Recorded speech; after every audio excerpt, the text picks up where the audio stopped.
ముందుగా అందరికీ వినాయక చవితి శుభాకాంక్షలు. ఈ వీడియోలో గణేశునికి గజాననాన్ని ఎందుకు పిలుస్తారు, ముందుగా ఆయన పూజే ఎందుకు చేస్తారు అనేది కొన్ని విషయాలు ఈరోజు మీతో షేర్ చేసుకుంటున్నాను. స్టార్ట్ చేసేద్దామా?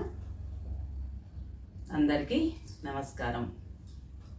పూర్వంలో గజాసుర అనే రాక్షసుడు ఉంటాడు. ఇప్పుడు మనసులో మంచివాడు చెడ్డవాడు అని ఎలా ఉంటారో అలాగే రాక్షసుల్లో కూడా అతి చెడ్డవాడు మంచివాడు అనే రాక్షసులు ఉంటారు. ఈ గజాసుర అనే రాక్షసుడు మంచివాడు ఉంటాడు. ఆయన శివుడి కోసం తపస్సు చేస్తూ ఉంటాడు. ఎంత తపస్సు అంటే ఘనఘోరమైన తపస్సు చేస్తాడు.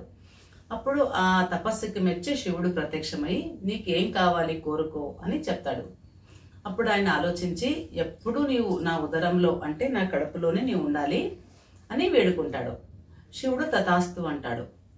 ఎందుకంటే ఎప్పుడు ఆయన నాతో పాటే ఉంటే నేను అమరత్వం పొందొచ్చు కదా, నాకు సావే ఉండదు, మరణమే ఉండదు కదా అని అలా ఆలోచించి అట్లా అడిగింటాడు. కానీ మా శివుడు ఏది అడిగినా ఇచ్చేస్తాడు కదా, ఆయన భక్తితో అడగాలి అంతే కానీ ఏది అడిగినా ఇచ్చేస్తాడు. అందుకే ఆయనని బోళా శంకరుడు అని కూడా పిలుస్తారు. తథాస్తు అని పిలుస్తాడు. ఇంకా పోయి ఆయన పొట్టలో హాయిగా కూర్చొని నడుస్తాడు. ఇక్కడ కైలాసంలో పార్వతి ఒక్కతే ఉంటుంది కదా. శివుడు ఇలా గజాసురు దగ్గర ఉన్నాడు అనేది తెలిసిపోతుంది. అప్పుడు తను వైకుంఠానికి వెళ్ళి విష్ణువుకి చెప్తుంది ఇక్కడ ఏమేం జరిగింది కదా అంతా. అప్పుడు విష్ణువు ఆలోచిస్తాడు, సరే ఇలా అయితే నేను ఈ పని కాదు అనుకొని తాను గంగిరెద్దు ఆడిస్తారు కదా ఆయనలాగా వేషం వేసుకొని ఎద్దు ఉంటుంది కదా నందికి గంగిరెద్దులాగా అలంకరణ చేసుకొని ఆయన గజాసురుడు ఎక్కడ ఉంటాడో అక్కడికి గంగిరెద్దు ఆట ఆడడానికి వెళ్తాడు.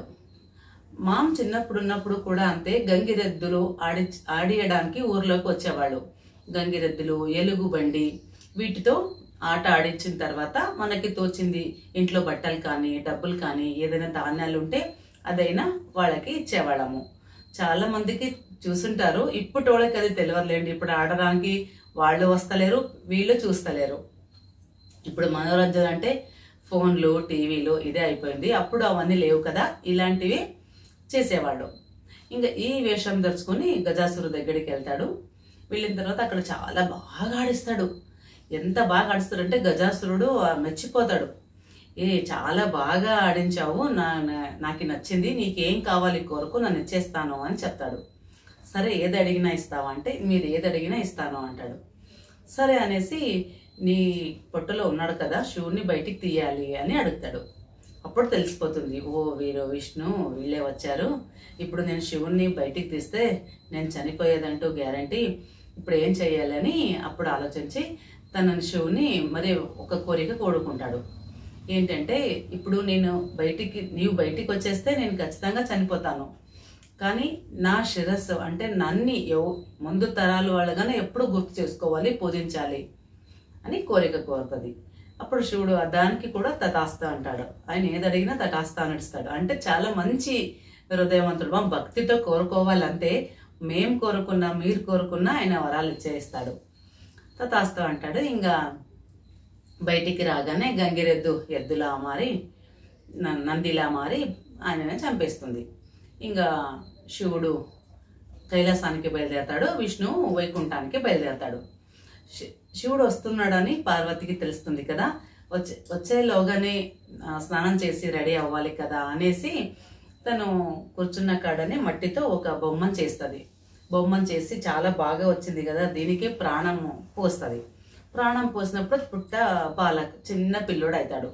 అప్పుడు ఆ బాబుని పిలిచి చెప్తుంది, నీవు ఇట్లా బయట ఉండు, నేను స్నానం చేస్తున్నాను, ఎవరు వచ్చినా లోపలికి వదులకు, నేను వచ్చేంత వరకు, నేను వచ్చిన తర్వాత అని చెప్తుంది. సరేలే అని బాలుడు ఆడుకుంటా అక్కడే నించుంటాడు. బయటనే నించున్న తర్వాత కొద్దిసేపటికి శివుడు వచ్చేస్తాడు కదా, ఇంట్లోకి పోతాడు. పోతే వాడు అడ్డు కడతాడు, మీరు పోవద్దండి, మా అమ్మ స్నానానికి పోయింది, ఆయన వచ్చేంత వరకు మీరు ఎక్కడికి పోకూడదు అంటే లోపలికి పోకూడదు అని. అవునా శివుడు ఆలోచిస్తాడు. అమ్మ అంటే నేను తండ్రిని అవుతాను, నేను తండ్రి పోవచ్చు వెళ్ళొచ్చు, నేను వెళ్తాను అంటాడు. మీరు ఎవరైనా కానీ మా అమ్మ వచ్చి చెప్పేంత వరకు నేను ఎవరిని లోపలికి పంపాను అని అలాగే వాదిస్తాడు. ఇంకా వాదించేందుకు శివునికి కోపం వచ్చేస్తుంది. అక్కడే ఉన్న త్రిశూలం తీసుకొని ఆయనకి గొంతుకేసేస్తాడు. వేసిన తర్వాత బాబు కింద పడి చనిపోతాడు. ఇంకా లోపలికి వెళ్ళిపోతాడు. చాలా రోజుల తర్వాత వచ్చింటాడు కదా, ఇద్దరు మాట్లాడుతూ కూర్చునింటారు. మాట్లాడుతూ ఆడుతూ ఇలా నేను ఒక బొమ్మను చేశాను, దానికి ఒక ప్రాణం పోసాను, బయట ఆడుకుంటున్నాడు అని చెప్తుంది. అప్పుడు ఈయనకి అవుతుంది, అయ్యో అదే బాలకుడు ఉండొచ్చు అని ఇద్దరు బయటికి వచ్చి చూస్తే ఆ బాబు కింద పడి చనిపోయింటాడు కదా. చాలా ఏడుస్తుంది పార్వతి, నీవు ఎంత పని చేసినావు, నా బాబు నాకు కావాలి, నా బాబుకు ప్రాణభిక్ష నువ్వు పెట్టాల్సిందే అని ఏడుస్తుంది. అప్పుడు సరే అని అక్కడ ఉన్న వాళ్ళని పిలుస్తాడు. పిలిచి ఉత్తర దిక్కులో పోయి ఎవరు పడుకుని ఉంటారు కదా ఉత్తర తల చేసి వాళ్ళ తల తీసుకురండి నరికి అని చెప్తాడు. సరే అని వీళ్ళు వెళ్ళిపోతారు. పోతారు ఎవరు ఉంటారు అక్కడ.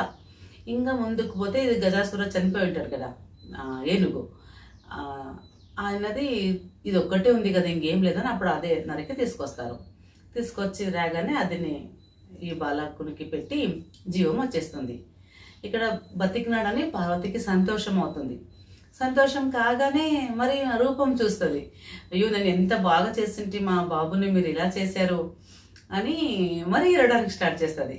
అప్పుడు శివుడు చెప్తాడు, ఏడవద్దు, ఇదంతా కాల నియమం అంతే. ఇప్పుడు మీ అబ్బాయికి ఇది ఏనుగు తల వచ్చిందనే కదా నీ బాధ, కానీ ఈరోజు ఈ గణేశుడు వినాయకుడు గజానన అని పేరుతో పిలువబడతాడు.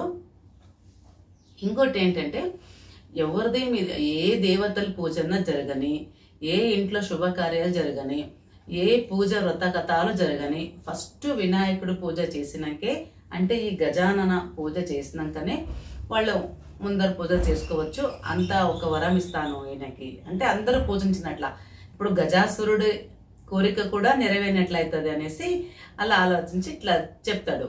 అప్పుడు పార్వతి ఊకన్నప్పుడు ఇదంతా కాల నియమం అంతే, నీవేం ఏడవద్దు, వీడే చూడు మా అబ్బాయి ఎంత బాగా అవుతాడని అప్పుడు చెప్పినప్పుడు పార్వతి వింటుంది. ఆ రోజు నుంచి ఈ రోజు వరకు గణేశునికి ఎన్నో పేర్లు ఉన్నాయి. లంబోదర, గజానన, వినాయక అన్ని పేర్లతో పిలువబడుతూ ఇప్పటి వరకు కూడా కలియుగంలో మనం ఇదే పూజ చేయని ఫస్ట్ ఈ వినాయకుని గజానన పూజ చేసిన తర్వాతే ఏదైనా పూజ చేసుకుంటూ వచ్చాం కదా. ఈ చిన్న స్టోరీ మీకు ఇష్టమైతే లైక్ చేయండి, అలాగే నలుగురికి షేర్ చేయండి. మరి నెక్స్ట్ వీడియోలో ఇంకా చాలా గణేశుని గురించి విషయాలు తెలుసుకోవటం ఉన్నాయి. చందమామని ఎందుకు చూడకూడదు, చూస్తే ఏమవుతుంది, అది ఆ దోషం పోవాలంటే ఏం చేయాలి, అలాగే వినాయకుడికి ఎందుకు గరిక అంటే ఇష్టము, ఆయనకి గుంజిళ్ళు తీస్తాము, గణేశ నమస్కారమే చేస్తాం కదా, ఆ గుంజిళ్ళు ఎందుకు తీస్తాము, మోదకలు అంటే ఎందుకు ఇష్టము, 21 ఎందుకు పెడతాము, ఇలాగే ఆయన గురించి తెలుసుకుంటూ పోతే చాలా విషయాలు ఉన్నాయి. అవన్నీ ఒక్కొక్కటి వీడియో చేస్తూ అప్లోడ్ చేస్తూ పోతాను. ఈ వీడియో ఇంతటితో ముగిస్తున్నాను. మరో నెక్స్ట్ వీడియోతో మిమ్మల్ని కలుసుకుంటాను. అంతవరకు నమస్కారం.